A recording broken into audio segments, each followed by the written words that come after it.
Three things in this chapter. The first 5 verses tells us that God's love remembers. Okay, we're going to study what that means. But God's love remembers. That's 1 through 5. First of all, the first 5 verses, let's go through this. First 5 verses are God's love remembers. And what is amazing is that God remembered Noah. Now, what does that mean? Does that mean that God was going through life and living his life up in heaven, doing whatever God does, and all of a sudden one day he went, oh, Noah, there he is. He's still in that boat. Yeah, I remember him. No. That isn't what God's love remembers means. Because God is omniscient. God is omnipresent. He never left the boat. He never forgot about him. He was everywhere present. He knew the end from the beginning and all of that. What it means, and in the Old Testament, whenever you see God having a human emotion, he's trying to communicate to us. It doesn't mean that he's doing a human action. It means he's trying to express to us how an infinite, eternal spirit can communicate and function alongside of temporal, physical beings like we are. And what literally this word means in Hebrew is that God again began to act on behalf of Noah. So it doesn't mean he remembered it. It means that he began to act on behalf of Noah. Does that mean he'd stopped? No. It's just a way of communicating to us that God was orchestrating behind the scenes. And so the Hebrew word is a very difficult word to communicate, but it's all the way through the Old Testament. God remembered Job, God remembered Abraham, God remembered all different people in the Bible. And what it means is he began to act again on their behalf. But God remembered Noah, as we've seen in chapter 6, verses 8 and 9, because he put his grace on him. And because he put his grace on him, God was acting on behalf of Noah for Noah's good. Did Noah know that? He was locked in the boat. He was fearful, perhaps, nauseous from all the animal smells, unsure where he was going. But you know what? God was moving silently and secretly invisible to him behind the scenes. And we saw everything God did. He made this mighty wind. First in verse 2, he shut off the volcanoes. He stopped the precipitation. He started the evaporation. He did all of that stuff, and Noah didn't even know he was doing it. Now, in your mind, think about all the good and perfect gifts from above you've ever gotten in your life. God was working on them long before you were aware of it. God was orchestrating and working behind the scenes and remembering you, acting on our behalf for our good. We don't know it. That's something wonderful about God's love. He remembers us. He acts on behalf of us. But what are some lessons about how Noah remembered God? Because, it's wonderful that God remembered Noah, but you know what the great blessing of this chapter is? Noah remembered God. No contact for a year. What if you did not have a Bible for a year, or any other Christians, or any Christian radio, or tapes, or Christian music, or Christian books, or Christian web access? What if you had no touch with God? Would you remember God? You say, oh, sure. If you were bouncing around in a wooden boat on top of 3 miles of turbulent water, volcanoes erupting all around you, would you, think of the duress he was under. I think the real miracle of this chapter is that Noah remembered God. But that was because he was a man who had walked with God. Well, look at verse 18. I want to show you the elements of how Noah remembered God. Number 1, verse 18 says, Noah went out. Noah knew that God deserves our obedience, so he obeyed God. Noah remembered God, and he remembered that God is a God who rewards those that have faith enough to believe him and obey him. And so when God said, it's time to go out of the ark, boom, he obeyed. That's a simple truth, but think about it. Noah remembered that God liked obedience, and so he obeys. Look at verse 20. Noah remembered that God deserves our attention. He says, God is so great, he deserves to be obeyed. I'm going to obey him. God is so great, he deserves sacrifice. So look at verse 20. And Noah built an altar. As far as we know, that's the first thing he did. He stepped off. He's inside the boat, and the 371st day came, and for whatever reason, that was the day God decided that the ark was going to open. I mean, it sat there on the ground for a good while after the dry land appeared, but just in God's perfect time, boom, the ramp went down. Remember, he didn't shut it. Noah didn't shut it. He didn't pull it in and, like they do on the airplanes, you hear them go, and they go, turn that, whatever it is they turn, and they shut it and do all those things they do. God shut the door and sealed it.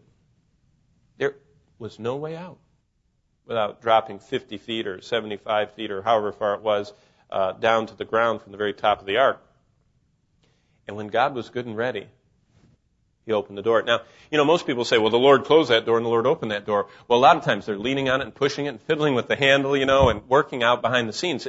Noah didn't do that. God opened the door. And so he said that as soon as that door opened, God deserves our attention. He learned before the flood. He learned from his personal experience. He learned from what he had learned from Enoch and what he had learned through the stories he heard from Enoch about all the things having to do with Cain and Abel and the altar we studied many months ago. He knew that God likes altars. In fact, if you want a study, it'll take us a long time to get there. One of the greatest studies of the book of Genesis is studying the altars of Genesis. They were places of consecration and renewal. That's why if you've been around the church much, they talk about this as the altar. Not because we're burning stuff up here, because it's a place of consecration and renewal. Altars. Great study. When we get to Abraham, we'll do that. But if you want to get ahead, you can start looking at that. Thirdly, what's another way Noah remembered God? Well, he knew that God needed a substitutionary offering to be approached. So he shed the blood of clean animals and offered them to God. That's what it says in the middle of verse 20. And it says he built an altar that showed his priority of worship, and also he took of every clean animal, of every clean bird, and offered burnt offerings on the altar. Now that's significant. A priority of sacrifice in his life. And he says, I know God. I've walked with God. I'm the only family leader on earth that God chose to save. And I have the only family that God chose to save. And so I'm sure in the ark he was just meditating. And he must have, if you notice everything we read in chapter 8, those are very specific dates. I wonder if he didn't jot them down. On this day of this month, and this day of this month. He might have even been keeping a journal. And I wonder if he didn't have journal entries as he meditated and thought about God on that boat where he wrote down, God likes obedience. God likes attention. Let's see, obedience, boy, whatever he tells me I'm going to do. He likes attention. I'm going to build him an altar as soon as I get off this boat. You know how people, when they're traveling, they're doing all these plans, what they're going to do when they get there?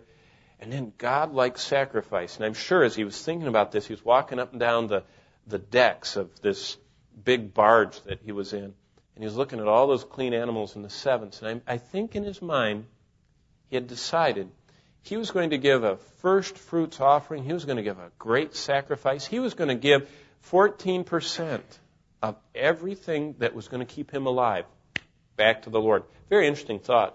God needed a substitutionary offering. So he shed blood, and God loved sacrifice, so he gave him. Well, that's what Noah remembered about God. But look at verse 4. One more thing in this first section, the first 5 verses. God remembers Noah. Noah remembers God. But there's one more interesting thing, and that's some lessons from the resting ark. And I want to show you this. Look at verse 4. It says, then the ark, and the Hebrew word rested, literally means finished. Now, keep your finger there and go back to Genesis chapter 2. I want to show you something in verses 2 and 3. And it says, Genesis 2:2, and on the seventh day, God ended his work which he had done, and he rested on the seventh day. Now, do you think God was tired? I mean, is this word rest like, kick up and, sit back and get your load off your feet? No. It's a repetition of this word finished. And so he ended his work. He rested on the seventh day from all the work that he had done, and God blessed the seventh day and sanctified it, because in it he rested from all his work which he had created and made. Rest means finished. He'd finished. He'd finished. So what's interesting, lessons from the resting ark. The ark rested because it had been working for 5 months. That's chapter 8, verse 4. The ark had been working for 5 months. What was it doing? Well, for 150 days it had been protecting Noah and his family from the sinful world and from God's holy wrath. Remember, the ark had a twofold purpose.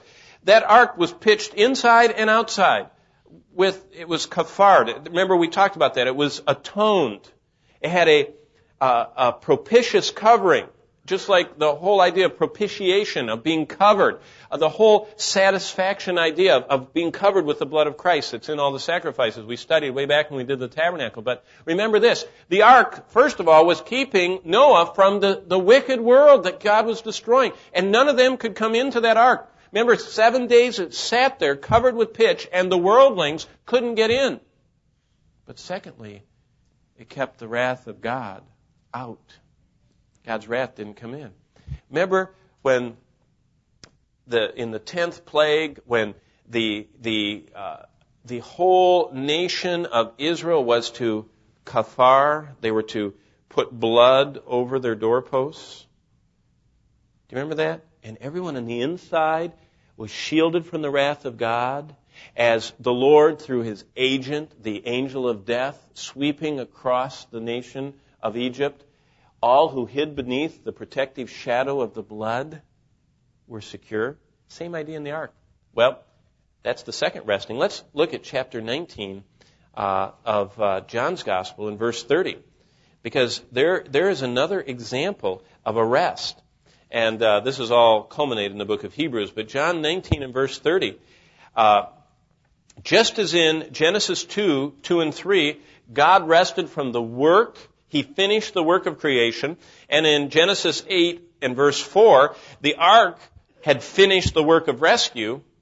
By the way, that happened on the very day that chapter 19, verse 30 of John's Gospel. It says in John 19:30, so when Jesus had received the sour wine, he said, it's done. Tetelestai. It is finished. And you know what that literally means? He rested from the work of redemption. Amazing thought. So, some lessons from the resting ark, and let's go back to Genesis chapter 8. Number 1, the ark rested because it was working, saving Noah and his family from a sinful world and God's holy wrath. Number 2, God rested. He finished the work of creation in Genesis 2 and 3.